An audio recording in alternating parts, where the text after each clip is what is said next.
नाही आहे, मी चाललो बा, मला बदरी आहे, मी चाललो. टणत्कार करत चिपळ्या वाजवल्या, नारायण नारायण नारायण. गेली. सती माता पळत आली, धावत आली, बसली महाराज. अहो ऐका ना, ऐका ना, काय चला ना आपण सासरवाडी तुमच्या माझ्या माहेरी चला ना. प्रत्येक स्त्रीला माहेरची आवड आहे महाराज. किती वय झालेलं असो, किती वय झालेलं असो. आमची शेजारची बाई पळत पळत आली आमच्या घरी, म्हणायला लागली, अहो बाई, ओ पाठक ताई, ऐका ना, ऐका ना, बाहेर या ना, बाहेर या ना, बाहेर या. ती पळत आली. आज मी खिडकीतून बाहेर आलो म्हणतो, पण काय मला भीती वाटली ना, म्हणलं काहीतरी आहे म्हणून नक्कीच. आली बाहेर, गेली ओट्यावर, काय हे बाई कुत्रा आहे ना, माझ्या माहेरच्या कुत्र्यासारखं दिसतं. अरे माहेरचं कुत्र सुद्धा आवडतं. आवड का नाही असं, माहेर आवडतं असं. पण या हाडामासाच्या माहेराशी काही घेत नाही, काही घेत नाही. माझे माहेर बाप आणि आई, माझे विठ्ठल रखुमाई, माझी विठ्ठल रखुमाई, माझे माहेर पंढरी आहे भीवरीच्या तीरी, माझी बहीण चंद्रभागा, माझी बहीण चंद्रभागा, करीत से पाप भंगा, करीत से. माहेर पंढरी ओढ असं. मला माहेरी जावंस वाटतंय ग, भेटावंस वाटतंय, भेटावंच माहेरी जावं. माहेर हाडामासाच्या माहेराचं हिने सुद्धा तेच केलं. अहो माहेरी सांगितलं. महादेव म्हणाला नाही, जाता येणार नाही, आपल्याला निमंत्रण नाही, आमंत्रण नाही. बघा आता महादेव या ठिकाणी 3 प्रकार सांगतात. आमंत्रण असल्यावरच जावं, पहिलं ठिकाण. दुसरं ठिकाण आमंत्रण असलं तरी जाऊ नये, आणि तिसरं ठिकाण आमंत्रण नसलं तरी जावं. 3 ठिकाण सांगितले. आमंत्रण असल्याशिवाय जाऊ नये. गणगोत्र इष्टमित्र सजन सखे. गणगोत्रामध्ये आई वडील आलेच, माहेर आलेच. माहेरी आमंत्रणाशिवाय जाऊ नये, शेजारी जरी असलं तरी. भाषा कळते ना? गावातल्या गावात असलं तरी आमंत्रणाशिवाय जाऊ, आणि गेल्याशिवाय राहू नये. शाबाश. ते गेल्या उठून आमंत्रणाशिवाय. गणगोत्र इष्टमित्र सजन सखे यांच्याकडे आमंत्रणाशिवाय जाऊ. दुसरं सांगितलं आमंत्रण असलं तरी जाऊ नाही. कुठे कुठे एखादा मित्र येतो, चाल ना गड्या, चाल. काल मी 50 रुपये लावलेत, मला 500 रुपये भेटले, तू बन चल. कुठे जुगार जुगार. आमंत्रण असं मित्राचं मित्र, चल ना आपण, आज मी माझ्याकडून पाचतो, उद्या थम्सअप. थम्सअपची गोष्ट आहे. आमंत्रण जाऊ नये. सिनेमा चांगला लागला, चल ना सिनेमा, तो जाऊ नये. तमाशा, सिनेमा काय पूर्वी होते तमाशे, आता आहे की नाही मला माहित नाही. पूर्वी गावात गाड्या फिरायच्या, 20 रुपयाचं तिकीट, 5 रुपये, आजच्या दिवस खेळ, चला. आमंत्रण होतं, जाऊ नये. आमंत्रण असलं तरी जाऊ नये. आणि तिसरं ठिकाण सांगितलं आमंत्रण नसलं तरी जावे. कुठं? सकळाशी येते आहे अधिकार. इथे अधिकार सगळं, इथे आमंत्रणाची गरज नाही महाराज. गोड सांगितलंय प्रमाणे, यारे लहान थोर, याती भलत्या नारी नर, करावा विचार, न लगे चिंता कवना.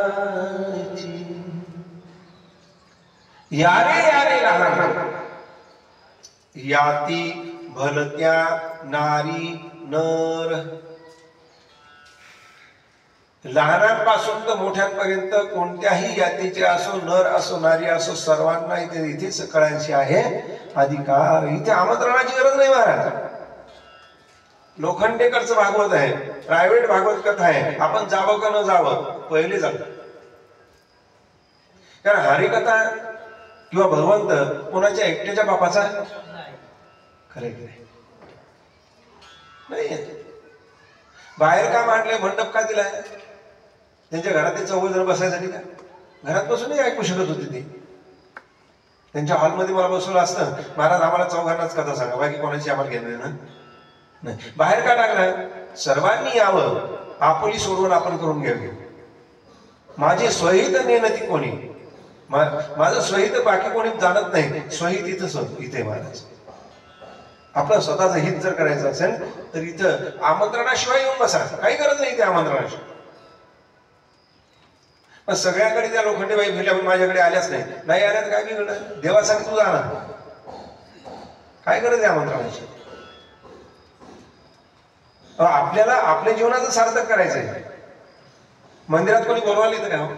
रामाचं मंदिर आहे, चला या दर्शनाला या, आमंत्रण किती ते का जातो आपण?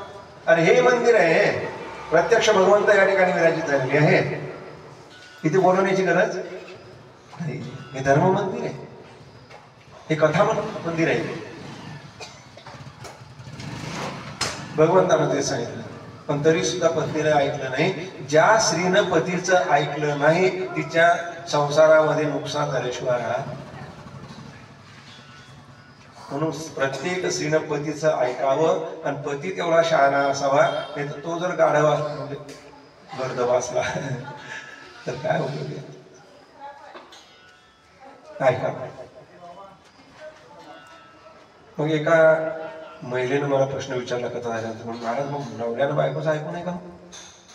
मला ऐकावं, जरूर ऐकावं.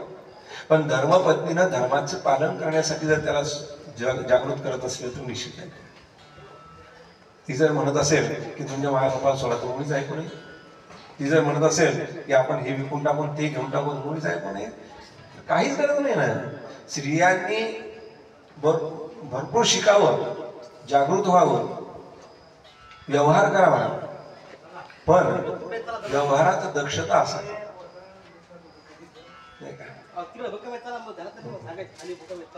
तर असं बाकी विषय संसाराच्या गोष्टी करू नये. ऐकलं नाही, तुम्ही नाही येत का? मी जाणार नाही. भगवंत म्हणाला जाऊ नको, अनर्थ होईल. म्हणजे अनर्थ जर झाला तर मी जिवंत परत येणार. तेच पाहिजे होतं माझ्या भगवंताला. सतीमाता निघालेली आहे, शृंगी भृंगी काळ थोर पुष्पांड गण वेता शाकिनी डाकिनी सगळे सोबत पाठवले देवाने. देवाचे गण असते ना, सगळे सोबत पाठवले. सतीमाता गेलेली, पाहिलं तर सुंदर तयारी झालेली होती महाराज.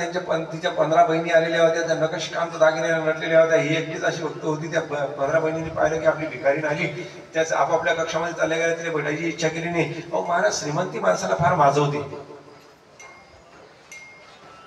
गरिबाचा वास यायला लागतो महाराज श्रीमंतीला. श्रीमंतानं, मी तर नेहमी सांगतो, श्रीमंतानं माजू नये. कारण भगवंतानं स्वतः सांगितलं आहे की मी श्रीमंताला श्रीमंत का करत राहतो, तर त्याला माझा विसर पडला पाहिजे. त्याच्यासाठी सुंदर कथा आहे, सांगेल मी वेळ आला की. सगळ्याच गोष्टी एका दिवशी सांगितलं अपचन होण्याची शक्यता आहे. इंडायजेशन. काय विषय होता?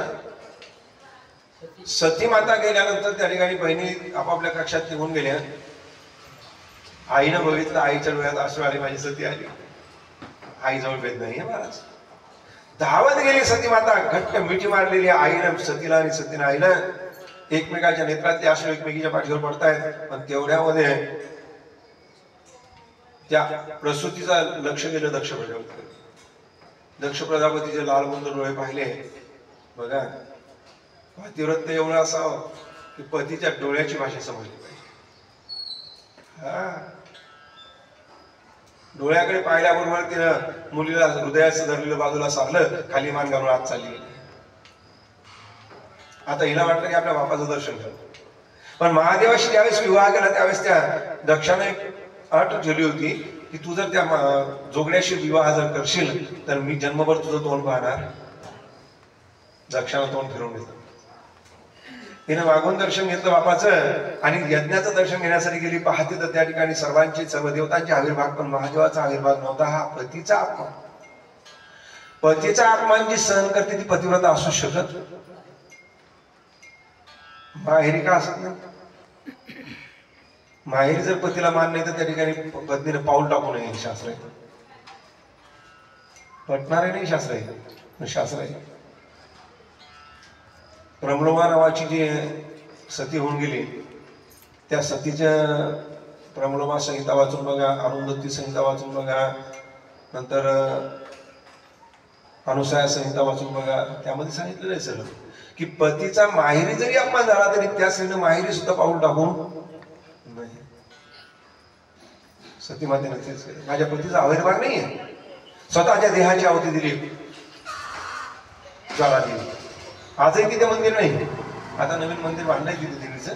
म्हणजे पूर्वीपासून तिथे मंदिर नव्हतं. एक होमकुंड आहे, त्यामध्ये ज्वाला चालू असतात, फक्त पेटलेली असते. त्यामध्ये तुम्ही तूप टाका, किती तेल टाका, काही टाका, ती विझत.